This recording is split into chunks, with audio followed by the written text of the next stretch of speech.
homesteaders, welcome back to Colony Hills Homestead. Today our topic is going to be canning tomatoes. I hope your gardening efforts have been going well. Ours have here on the homestead. Texas, we are hot, and I'm afraid that we're just preheating. I'm afraid it's going to get worse. So I have had a bumper crop of squash, zucchini. We have vacuum packed and put in the freezer and canned so much that every day now I'm bringing bags of it to work, and of course they all appreciate it, and that's what it's about. Had somebody the other day, showed a picture of some, and had an ex-co-worker, oh, can I come by and purchase some? My garden doesn't sell, it gives, guys. So that's what I told her, that's what I said, and that's what I meant. Make a garden, get everything you can get out of it, be as self-sufficient as you can, share the extras. All right, everybody will appreciate it. Nothing better than fresh produce. So, on to tomatoes. Obviously, they don't have a long shelf life. Squash, zucchini have a longer shelf life than your tomatoes. So, eat all the sandwiches you can eat. Make all the salsa you can make. All the sauces you can make, have all the hamburgers you can have, eat them sliced with your breakfast, lunch, supper, dinner, whatever you call it, from wherever you're at. Tomatoes are awesome. So, we planted too many. Go figure. And not only did we plant too many, we had a better crop this year than we've ever had because we overwintered our garden and we fertilized and amended our soil all year long. We do have a quail farm here on the homestead, so obviously that's the fertilizer we use. Black gold. It's wonderful. Did our garden a great job. So let's talk through this video real quick. It's going to be short, guys. This is simple. This is not pressure canning. Tomatoes are an acidic fruit. So higher acidity fruits, things that have a higher acid level, don't necessarily have to be pressure canned. They can be water bath canned. So nowadays, and I don't know why it's different now than it was 70 years ago, but now they're saying that the acidity level of tomatoes is like right on that safe line. So we're going to raise the acidity level by adding a little lemon juice, and we're going to water bath. And it's a simple process. We're going to walk you through the steps. I'm not going to show you every tomato that I'm coring or every tomato that I'm peeling, what I'm doing, but we're going to talk about the simple, easy steps to water canning. We're going to blanch our tomatoes for a minute. We're going to peel the skins. We're going to core before or after that. We're going to core them. According to the size, we may slice them in half or quarters or put them whole. In our jars, we're going to add our lemon juice. We're going to add in our non-iodized salt. People always, say non-iodized salt. And I'm one of those, I got to know why. So I know why, and I'm going to tell you if you don't. Iodized salt in the canning process will turn your vegetables or fruit. It will allow them to turn a unappetizing color. Who wants brown or tan squash? Nobody. So that's what iodine in your canning salt will do. So use a non-iodized salt, pickling salt, canning salts, or Himalayan salt is a good choice, and that's what I normally use. I'll be using coarse sea salt today. I'm out of Himalayan. So we're going to show you the whole process. One thing that is still up for debate, and I am not going to tell you exactly how long to boil your canned tomatoes after you put them in. The idea is to get the seal, right? The idea is to get it hot enough to where when you get them out, you hear that pop. When they seal, they're going to pop. That little part of the lid on the can that is sticking up is going to suck in, and it's going to create a popping sound. I see things on the internet. Some people talk about water bathing things for 10 minutes in boiling water once it comes to boiling. I've done that. Guess what? I get a seal. It pops. Other people online I've seen say, 40 minutes. Some people say 45. I read the other day a pretty good blog, well-respected blog. Lady says she water baths her tomatoes for 85 minutes. It's a long time. You're really just wanting a seal, right? Or are you wanting to cook them also?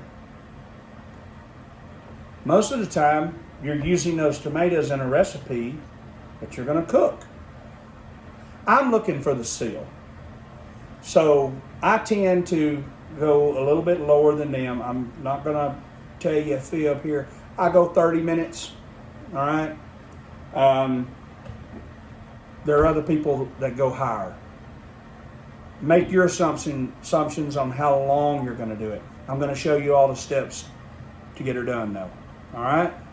So without further ado, let's get started. Okay, so the first thing I want to do is tell you some of the things that I gather to get started. I'm one of those preppers. I want to make sure I have everything when I get started. So I've started my oven. I've got it here on 225. What this is I'm going to sterilize my jars. And I'm going to leave them in 225 about 10-15 minutes while everything else is prepping. If what I do takes longer, then they can stay in a little longer. It's okay. These have been washed with soap and water. I'm only doing 2 for the sake of this video. We've been canning tomatoes for a month. So we're going to go ahead and put these in. This is the boiling water. I've got it. I just turned it on. It's not boiling, obviously, but it will be. This is the water that I'm going to use to blanch the tomatoes off. This is a saucer that has the 2 lids in. You want to get those hot. That's what's going to go on the jars. Those are the seals. Obviously, my coarse sea salt, non-iodized, lemon juice. This is my water bath pot. We'll put our water in here. This is what we're actually going to do our water bath in. Here's a few tools that I'll need. So I put a half a teaspoon of the salt in each jar. This is my magnetic wand that I'm going to use to get the lids out when it comes time. This little prong is something that I use to get the water, the bubbles, the air out of the jar. I go along the sides. And hey, this is what I pick the jars up out of the hot water when it comes time. Colander, I'm going to bring the blanched tomatoes, put them in the colander. Then I'm going to pour them into this bowl with ice cold water on them so they can stop cooking immediately. When I peel them, they're going to go back into here. They're going to go into my jars, and then you'll see the rest of the process. Thanks.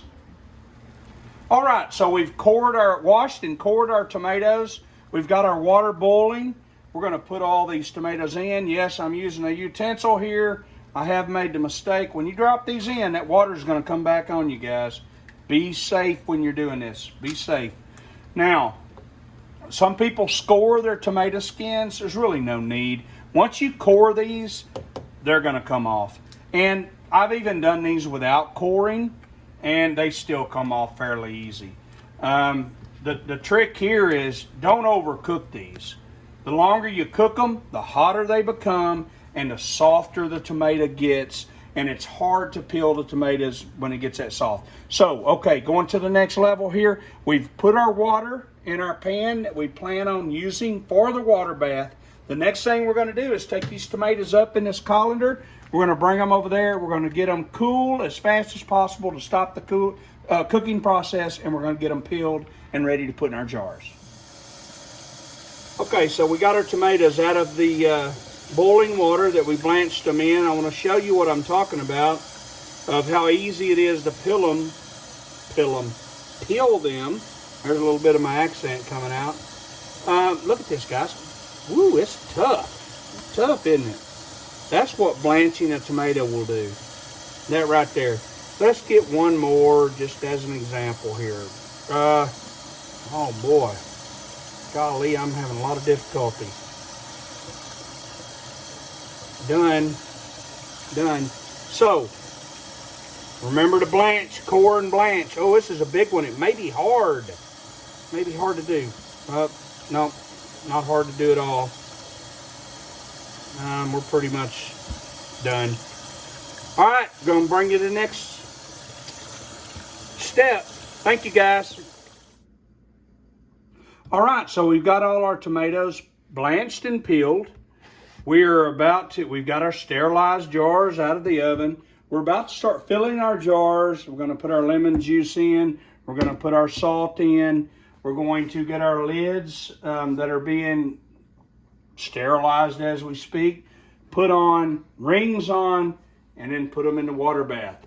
So let's get this started here. We've had to cut some of these in half, and we've had to quarter some. We had some large ones, and then there are some smaller ones that will go in whole. So we're going to get as many tomatoes in these jars as we can.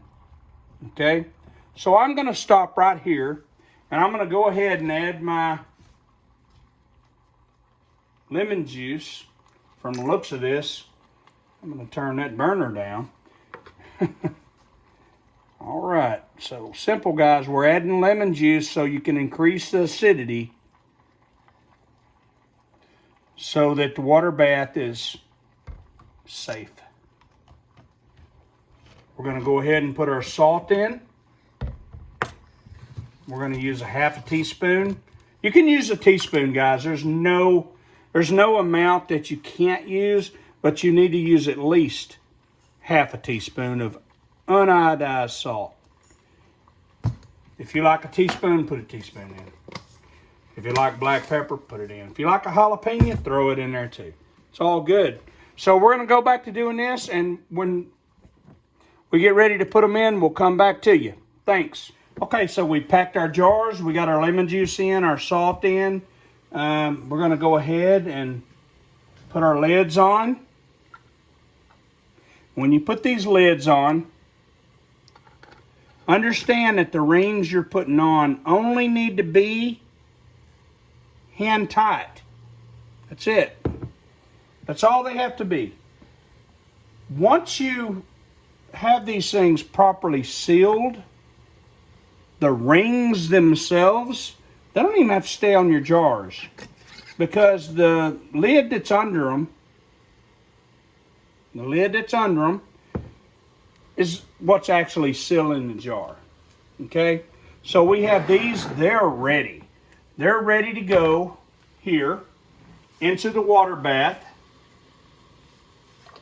When you put them in the water bath, make sure that there's 1.5 inches to 2 inches minimum of water over the top of the jars. Then you want to bring this to a slow rolling boil. And as I said in the previous video, I do them for 30 minutes. I've heard 40, 45, I've heard 85. Guys, I've had jars seal at less than 15 minutes in here after I've brought them out. So I'm not endorsing any time limits for canning. I'm going to do mine for 30 minutes. All right. See you in a minute.